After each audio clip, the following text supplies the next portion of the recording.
Why is it a luxury item worth 500,000 yen? A sofa sent by my mother-in-law as a housewarming gift. My husband tilted his head when he saw that my daughter and I never tried to sit on it. Dad, don't you notice? He was clearly confused by that one word. In fact, there was a meaning behind our actions. When my husband found out the secret, his eyes widened and his face turned blue. There was a chilling truth hidden there. Are you ready to see it through to the end? Naoki, who is 2 years older than me, and I had a senior-junior relationship at work. I was attracted to his kindness, who was willing to listen to my private and work-related concerns, and I confessed to him. When I was 24, Naoki proposed to me and we got married. His father died when Naoki was young, and he told me that he had been living with his mother, Kyoko, since then. Because of this, the bond between parent and child seems to be very deep, and when I went to greet his parents' house, I felt their closeness. I found them endearing. After the wedding, we rented a small apartment near the family's house and started our married life. Soon after, I found out I was pregnant, and when I told my husband, he hugged me tightly. I did it. I'm going to be a father. I was filled with joy as I saw Naoki's eyes shining with joy. In the early stages, I had a hard time sitting down and could barely get up, so I sometimes had to take time off work. I couldn't move as I wanted, the house was messy, and I couldn't make a satisfying meal for my husband. One day, my mother-in-law, who lives nearby, suddenly came to visit. Amy-san is not feeling well, so it's hard to cook, isn't it? Kyoko said with a smile, holding a big pot in her hands. It seemed that she had made Naoki's minerals. I'll put the finishing touches on it and serve it, so please lend me the kitchen for a bit. Oh, I'll help you too. It's fine, it's fine. If you're not resting, there's no point in me coming. I decided to take advantage of my mother-in-law's kind words and slowly returned to the living room. When dinner time came, my husband came home and seemed satisfied with the luxurious dinner after a long time. His cooking is really good. Watching Naoki vigorously throwing out the stew, my stomach started to growl. However, I took a bite and ended up not steaming it. The dishes in front of me looked very delicious, but they were too salty. Oh, maybe it didn't suit your taste. When he asked me that, I couldn't honestly say that it was a little salty, so I shook my head with a smile. After Kyoko left, while cleaning up the kitchen, I happened to look at the shelf and noticed that the salt that had been refilled just a few days ago was clearly gone. I was worried that she had put in too much salt just for me.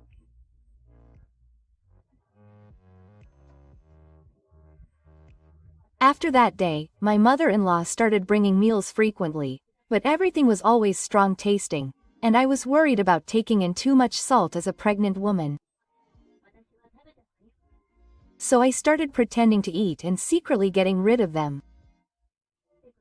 I thought my husband would be sad if I was doing that to the food she had made for me, so I couldn't tell him even though I avoided his mouth. A few months passed and I gave birth safely.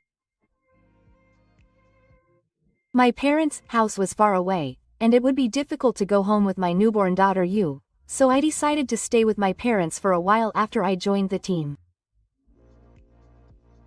I look forward to working with you from today. Thank you for your hard work, Amy. That's right. This is a birth gift. Saying that, she handed me the sacred bag.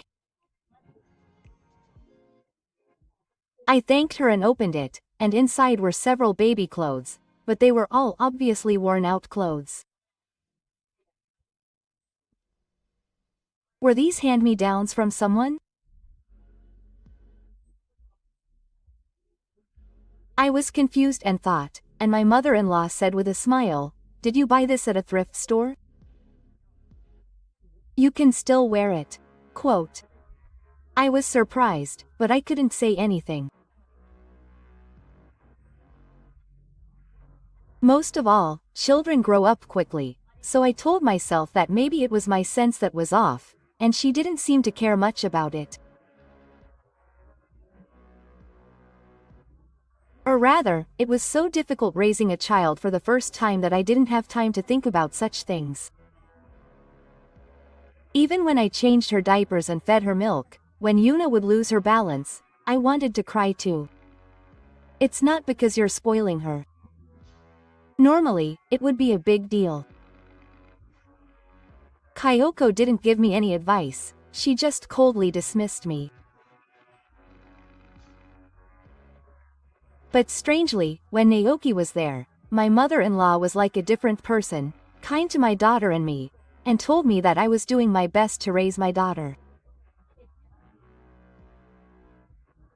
I was confused by the gap in her attitude.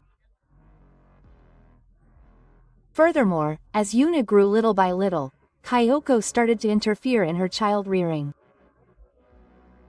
If you don't raise her more strictly, she won't become a good adult.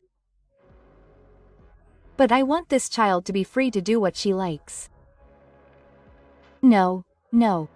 That won't be good for Yuna. She also started to interfere with my educational policy, and she seemed to do it when my husband was not around. I thought that Naoki, who cherishes and trusts his mother-in-law, might not take me seriously if I consulted her, so I had no choice but to swallow my words. It was a series of small things, but before I knew it, I was always checking my mother-in-law's face. Her gaze was scary, her words became pressure, and I felt my heart gradually slipping away. I want my own room.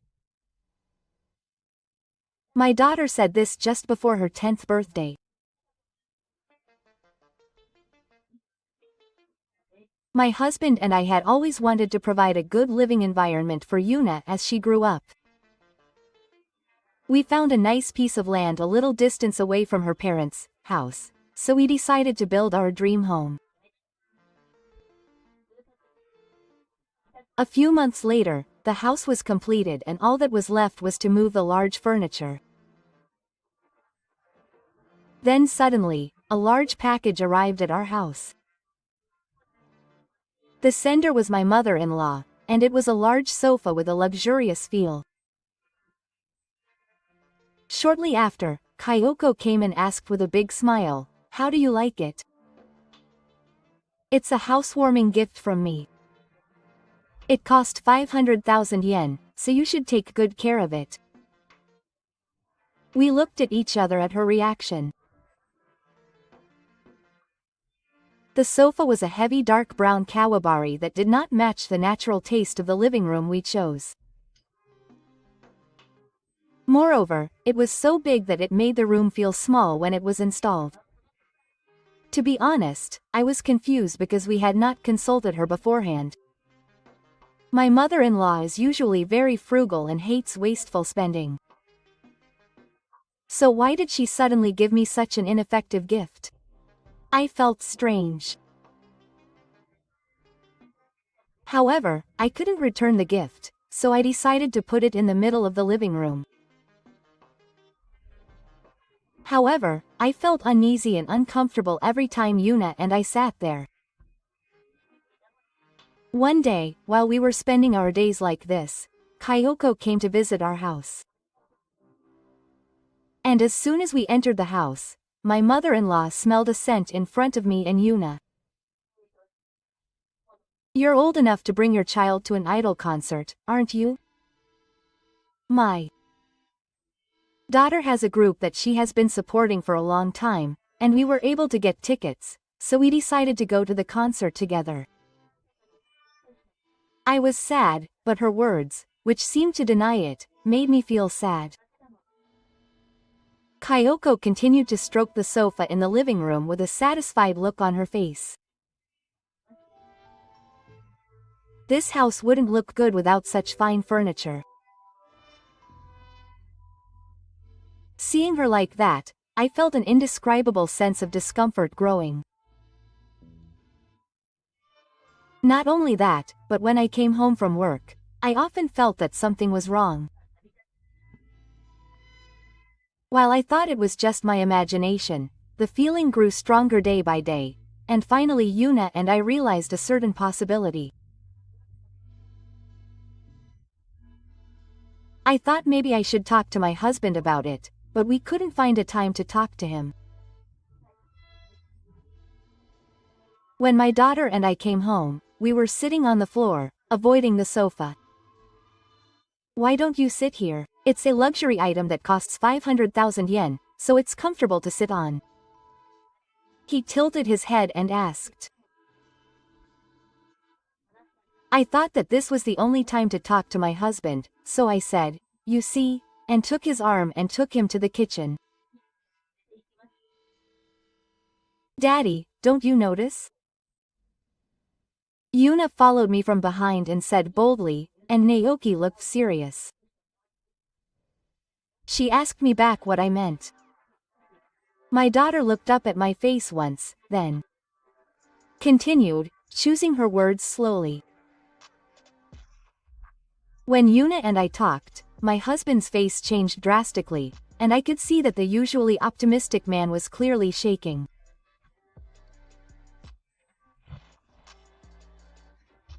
Even though he was saying that, I could see that Naoki's hands were slightly trembling, and at that moment, a decision was made within us. I finally decided to take action to get closer to the certainty that I had been avoiding until then. One day after dinner, about a month after that day.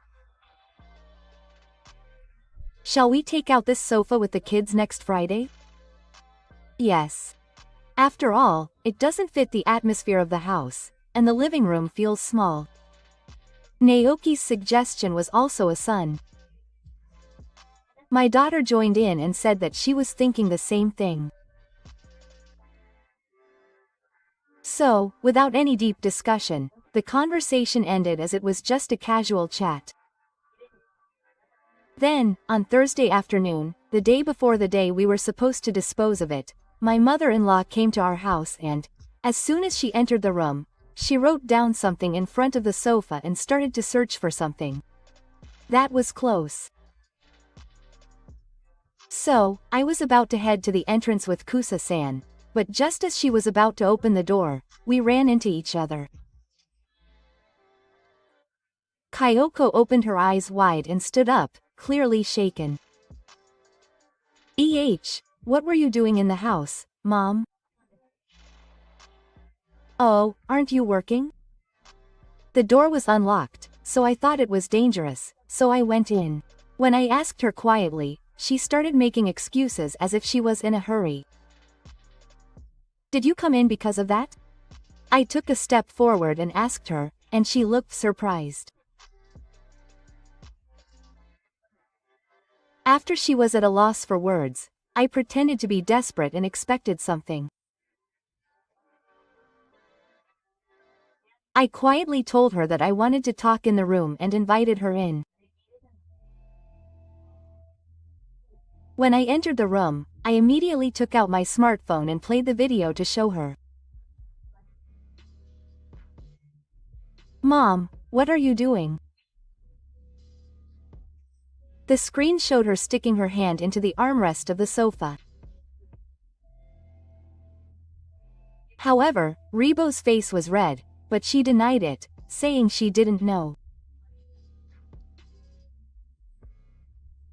I enlarged the video so that she could clearly see what Yoko had taken out. This is a wiretap, isn't it? My mother-in-law looked at me for a moment as if she was choking on my words, but then she raised her voice. I don't know anything about that. The camera there has been watching Mom all this time. And it wasn't just today. She was in there without permission. I pointed my finger at the top of the shelf opposite the sofa. There was a surveillance camera there, and I was hiding behind the house while watching the video in real time through it until just before. Then, my mother-in-law, who had been so strong up until then, trembled clearly, eventually shut her mouth and looked away. When she pointed out the Idol concert, I suddenly felt something was wrong. In fact, I don't remember talking about it in front of my mother-in-law, and it was supposed to have been a casual conversation in the living room with just me, my daughter, and my husband. Despite that, I realized later how my mother-in-law knew about it. After that, there was a strange commonality in the topics that Kyoko mentioned. They were all everyday conversations that only our family knew. At first, I thought it was a coincidence, but gradually Yuna and I became convinced. The terrifying possibility that my mother-in-law might be investigating the house came to our minds.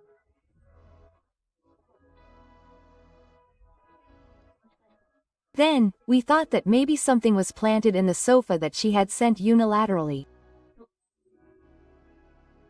Then, as my daughter and I were exploring, we felt a rough, hard sensation on our fingertips.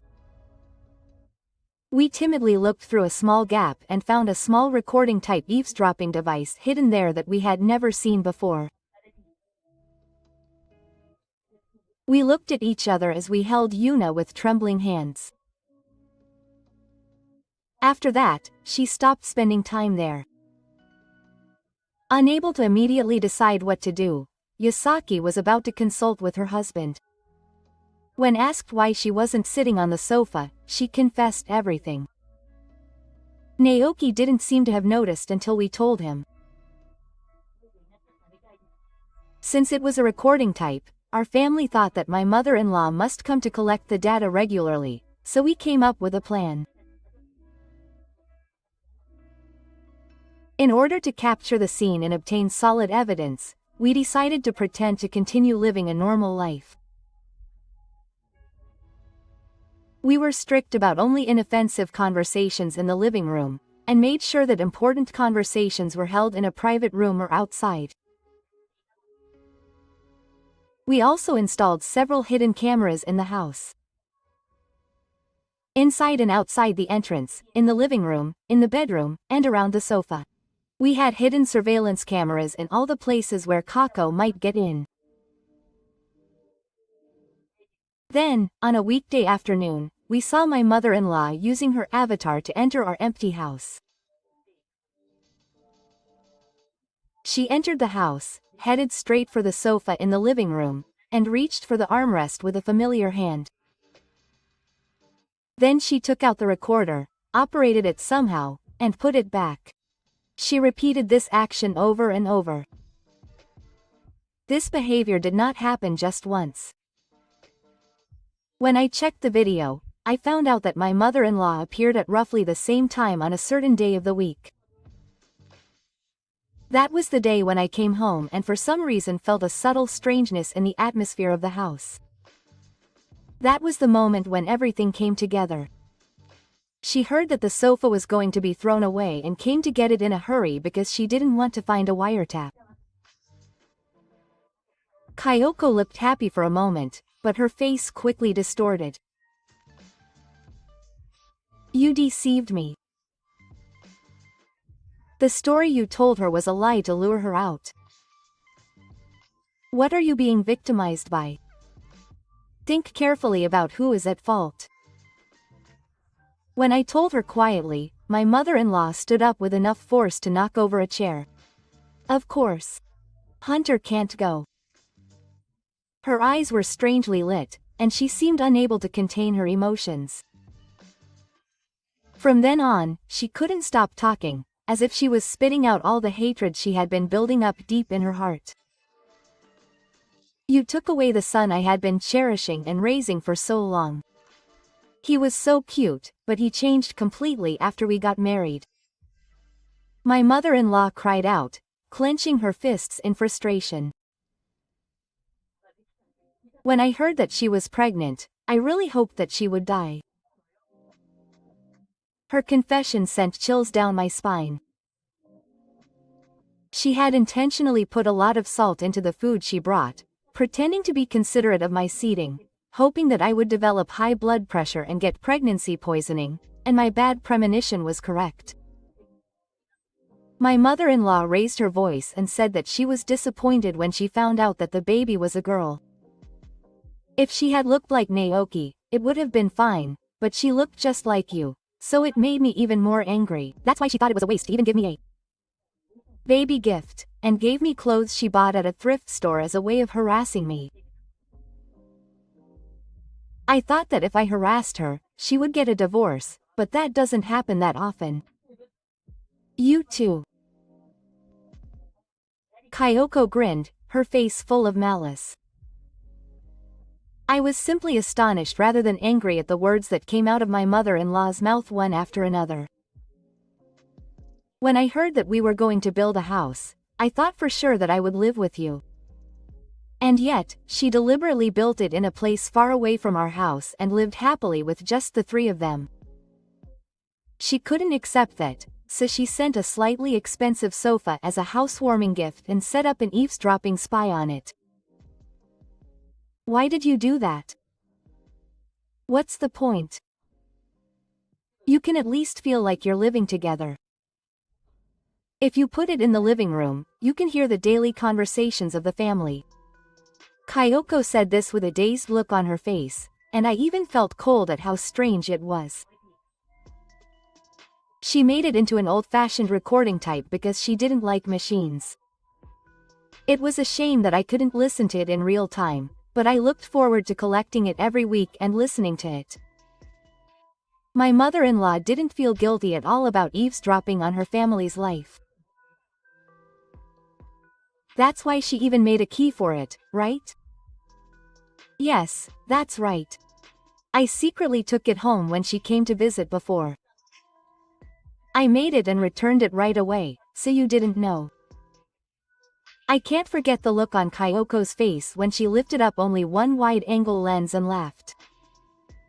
Fa told Mo that she bought a new one because she thought they wouldn't let her keep it if it was worn out. She was planning to corner me thoroughly and drive me out if she ever found anything that would put me at a disadvantage. That's why Yoko thought that even if it was expensive, the money she spent on the house she would eventually live in was never a waste. I never thought she would hate me so much that she would have such a thought. Mom, please don't come near this house anymore. Huh? What are you talking about? Leave your partner and get out right now. I told my mother-in-law as calmly but clearly as possible. I don't want that. I'm family. Just as she was blushing and crying, the door to the living room quietly opened and her husband appeared. Naoki, help me. This woman treats me like a nuisance. I'm really grateful to you for raising me, Mom.